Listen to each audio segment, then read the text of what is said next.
Les amis, et si l'international camerounais de Brentford, l'ancien de Troyes, Bryan Mbeumo, était le nouvel attaquant de Manchester United? Et puis, quelle sera la destinée de Cristiano Ronaldo, qui, sur les réseaux sociaux, vous l'avez vu, a annoncé son départ de son club actuel? Je vous l'ai annoncé ce matin. Je n'avais pas encore la presse internationale. Je vous l'offre en ce mardi soir. Il est peut-être un peu tard, mais au moins, elle est là et on peut partager ensemble. On va ouvrir avec l'Italie, où la valse des entraîneurs ne fait que commencer. Regardez la une de la Gazzetta dello Sport. On va parler du Napoli avec les adieux d'Antonio Conte.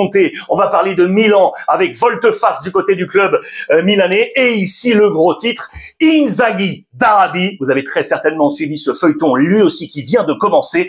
L'entraîneur de l'Inter, finaliste de la Ligue des Champions face à Paris samedi prochain, aurait reçu une offre jusqu'en 2027 de 25 millions d'euros. 25 millions d'euros. À l'heure actuelle, à l'Inter, il perçoit 6,5 millions. Vous voyez la différence et le delta. En conférence de presse, il a été très clair. Silenzio stampa. Et on annoncera éventuellement tout ça après la finale de la Ligue des Champions. Mais ça doit cogiter, bien entendu, la une du Corriere dello Sport pour reprendre Antonio Conte.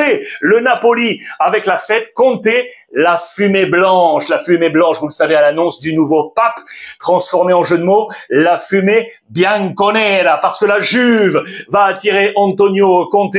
Vous allez voir ça dans les pages intérieures, alors que du côté du Napoli, ça y est, on nous l'annonce, la famille De Bruyne aurait débarqué. L'épouse de Kevin De Bruyne aurait déjà trouvé une maison. On serait en train d'élaborer les derniers détails pour voir l'ancien de Manchester City arriver du côté du champion en titre d'Italie. Ce serait un gros coup, très gros coup de la part du Napoli. Voici donc les pages intérieures avec Antonio Conte. Vous l'aurez compris, il devrait donc prendre la direction de la Juventus de Turin. Le président du Napoli, De Laurentiis, a dit « Ok, on veut le garder, mais je ne veux pas aller contre la volonté d'un coach, bien évidemment. » Il ne profiterait donc pas de l'arrivée de De Bruyne. Du coup, que devrait-il se passer? Eh bien, c'est Max Allegri, les amis, l'ancien de la Juve, qui devrait débouler du côté du Napoli. Max Allegri, je vous le rappelle, 6 Scudetti, 1 à Milan et 5 avec la Juve, 5 Coupes d'Italie, les 5 avec la Juventus de Turin, 3 Super Coupes italiennes, 1 avec Milan et 2 avec l'Inter. C'est une grosse expérience. Max Allegri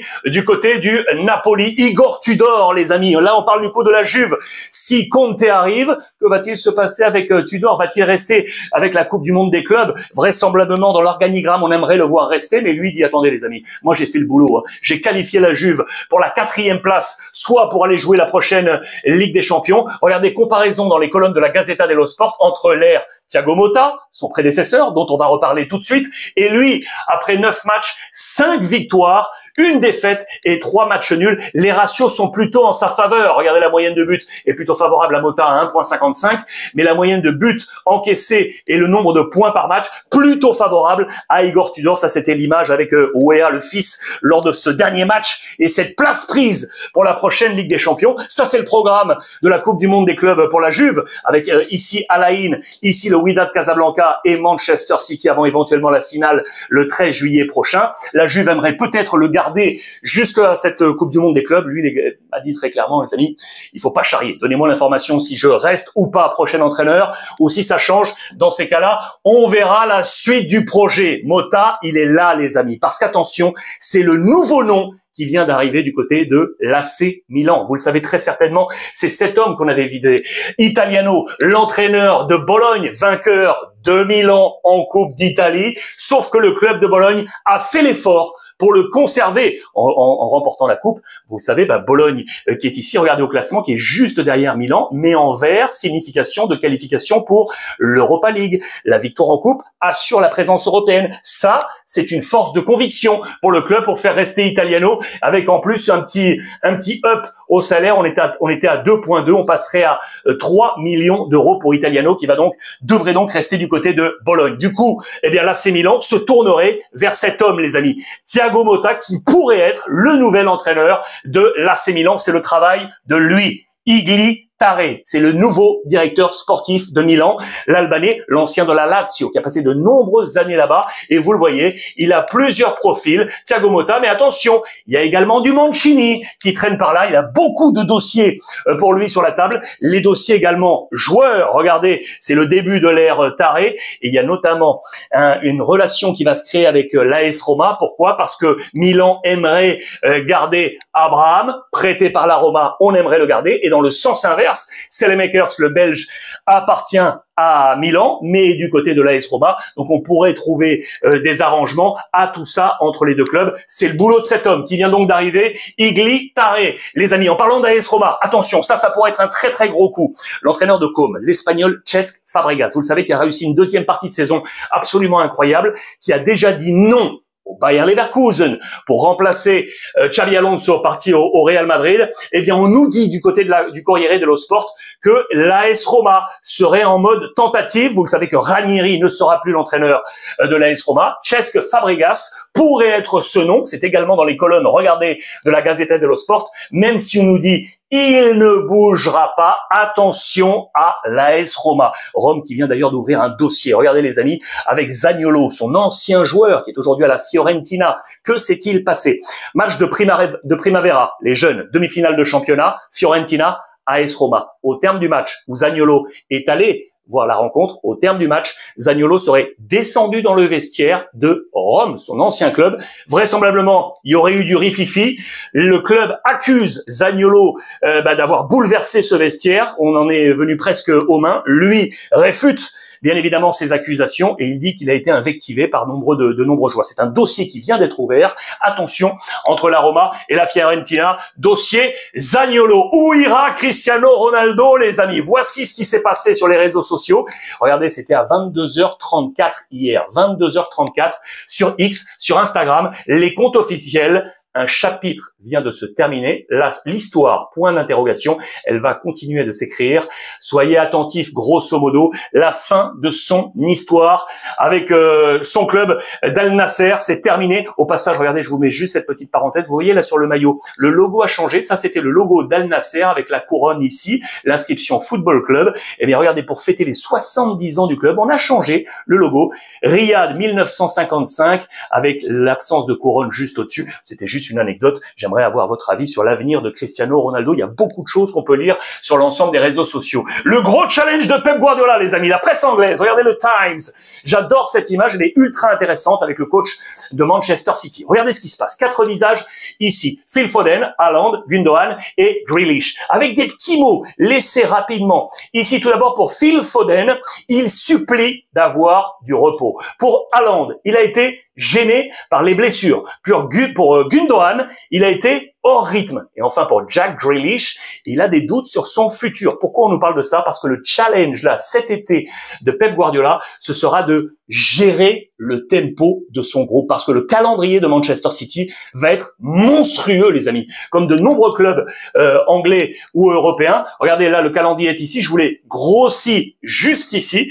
Regardez, ça, c'est la Coupe du Monde des clubs qui va commencer donc pour Manchester City le 18 juin avec Wydad à Philadelphie, le 23 juin Al Ain à Atlanta et la Juve le 26 juin à Orlando. Éventuellement une finale si on se qualifie le 13 juillet prochain, ce qui signifierait, si City va en finale, qu'il resterait uniquement 34 jours off de vacances aux joueurs avant le démarrage de la première ligue suivante, qui est absolument incroyable, tout en sachant que bon nombre d'internationaux, et quelques jours après, c'est le début de la campagne internationale pour les équipes, et du coup, et pour les sélections. Imaginez, c'est le véritable challenge de Pep Guardiola. Ces joueurs n'en peuvent plus, il faut gérer tout ça. Manchester United, je vous l'ai annoncé à la une, c'est juste ici, c'est un filet, mais regardez ça, je vous l'ai annoncé. Et si le père Mbeumo, Bryan Mbeumo, était le nouvel attaquant de Manchester United? On nous dit ici que c'est peut-être l'attaque New Look avec, vous savez, Cunha, le Brésilien dont on va reparler,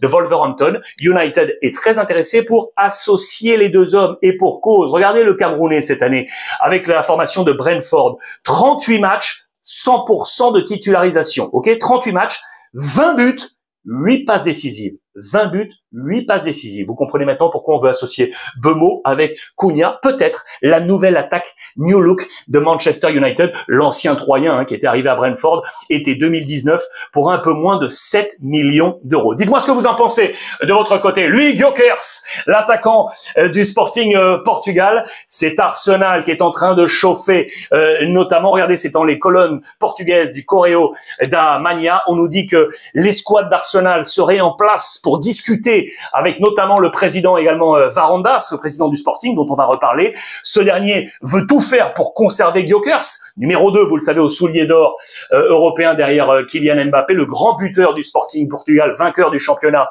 et de la coupe face à Benfica. Où va-t-il aller? Vraisemblablement possible du côté de Arsenal. Le frère de Bellingham, il est là, Job Bellingham, que vous connaissez, 19 ans, qui a réussi un exploit. Là, regardez ce trophée en remportant, pardon, vous le savez, la Championship avec Sunderland, en remontant en Premier League avec Sunderland. On s'intéresse aujourd'hui sur son avenir.